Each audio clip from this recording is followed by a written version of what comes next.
A contract extension has one driver staying put. Plus, we're going to try to win you some money for Bristol this weekend. And do you think Denny Hamlin's playoffs have gone to the dogs? We'll let you decide. NASCAR Daily with Shannon Spake. Hey, Thursday, September 19th. Welcome into NASCAR Daily. I'm Shannon Spake. Okay, if you think Denny Hamlin's playoffs have started rough, wait till you hear how things are going for his dog, Lulu. We'll get into that in just a second. But speaking of Denny Hamlin and 23XI, big news for Bubba Wallace. The team announced yesterday that they have signed Bubba to a contract extension, multi-year contract extension. Of course, we know that the story was that they were waiting for that charter agreement to be signed. We do not know if that's been signed. As far as we know, it hasn't, but they've gone ahead and locked Bubba up for multi-year deal, saying this: from day one, Bubba has been an integral part of 23XI. We're excited to announce that he signed a multi-year renewal and will continue to play a key role in helping 23XI grow and succeed. Really good news for Bubba Wallace. We all know what that's like to be in that situation, sort of in limbo, not knowing what is going on with our future, especially he's got a lot going on in his personal life as well. His wife, Amanda, they're expecting their first child next month. So I'm sure that this is a huge relief for Bubba to kind of get this part secured and know that he will be with 23XI moving forward. So congratulations to Bubba. Congratulations to 23XI. We do want to show you his paint scheme from this weekend, or for this weekend at Bristol. He has never won at Bristol. He's had some good finishes there, but this is what he'll be rocking this weekend in that 23 car, which is pretty cool. A nice little red scheme for the night race at Bristol. Should be fun.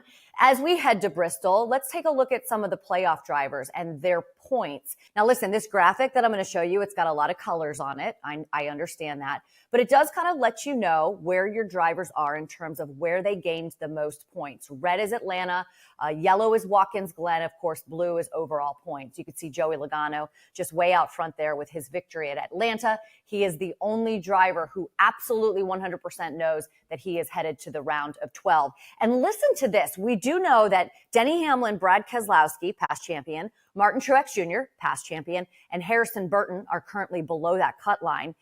125 cup wins between the four guys who are below the cut line, 135 for the guys, the 12 that are above the cut line. I think that's an incredible stat, just to show you how much power, how many wins, how much success in those four drivers that are below the cut and are in risk of not making it to the round of 12. So we'll see how that kind of ramps things up this weekend, see who can get it done.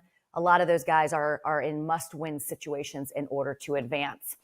All right, let's advance to Erica Davis. We have her on every Thursday. We try to win some money. We're going to let you know in a second how we did 1 week ago with our head-to-head. Erica will let us know that. You can follow Erica on Erica Renee D on social media. And again, she's here every week. So we'll get to how much money we won or lost last week in a second. But we do start this segment with a word or a phrase of the week every single week, Erica. So what's our word this week, girl? Our words of this week, Shannon, good morning, are outright winner.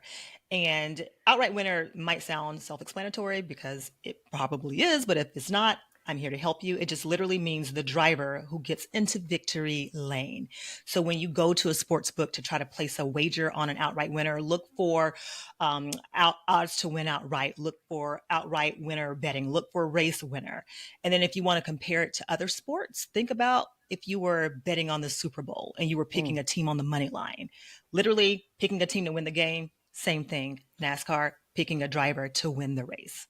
I like this word a lot because I don't understand any of the juice and all this stuff. See, I was listening last week, and it's so easy for me just to go ahead and pick who I think is going to win and who I think is going to lose. So I like this word a lot. Am I going to like a lot how much money we won last week with our head-to-head Kyle Larson and William Byron? You're not going to love it, unfortunately. We lost our bet because William Byron, as we know, had that wreck, had the accident, and that is who we went with in the head-to-head between him and Larson. But but thankfully, the NASCAR imaginary money that we had to spend in playoffs, we only lost $100 of that, so we're down to $900. Still got that in our bankroll. another word that we can look at later. Still got that in our bankroll. And got to place a bet this week. And I'm looking at a head-to-head between Brad Keselowski and Martin Truex Jr. All right, cool. Yeah, cool. I'm going to go Brad Keselowski, three-time winner at Bristol. Obviously, Chris Buescher coming off that win 1 week ago. I feel like these guys know that they're in a must-win, but I think Brad's going to get it done out there on the high banks of Bristol. What about you? We are on the exact same side of this bet. Cool. I'm going BK because, as we know, he's got 3 wins at Bristol. And then also he has 6 top 10 finishes in 10 of the last short track races. And as we know, Bristol is a short track. Those odds for this, Shannon, are minus 125 for Brad Keselowski. And then Martin Truex Jr. is minus 110. So because BK is a little bit more juiced and because we lost money last week, I think we should be a little bit more cautious with our wager. Okay. So what do you think? I'm thinking $50. All right, $50. let's do $50. Well, if we could win a little bit back, a little bit at a time, right? Very easy to lose, hard to make it back up. So, Exactly. A $50 wager would win us a total of $90 with those minus 125 odds. So that includes our initial wager. So cool. If we could get back up to $90 that we lost, the 100 that we lost last week, I wouldn't be too mad at that. Cool. Have you ever been to Bristol, Erica? I have not been to Bristol yet. It's one of the tracks I have not been to that I really need to go to.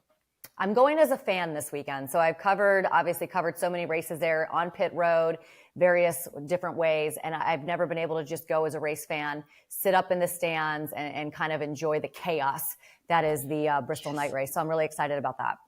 Enjoy some chaos for me, please. Yeah, I will. And I'll enjoy the Advil the next day after experiencing just how loud it is there.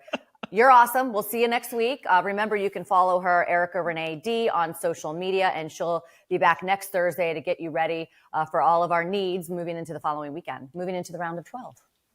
Bye, guys.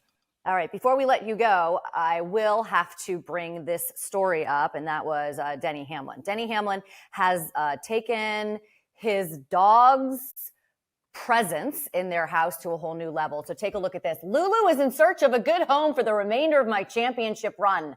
What the heck is going on here? Okay, so Denny and his family, his daughters, found Lulu when they were out at Gateway at St. Louis earlier this year.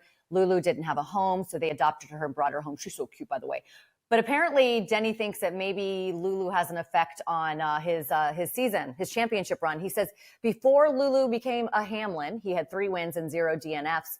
After Lulu became part of the family, he has 3 DNFs and 0 wins. So he's saying, hey, just get out of the house for a couple of weeks. Let me finish this championship run, make it to the round of 12, and maybe lose a little bit of the Lulu voodoo moving forward. I just made that up right now. I don't even know what that means.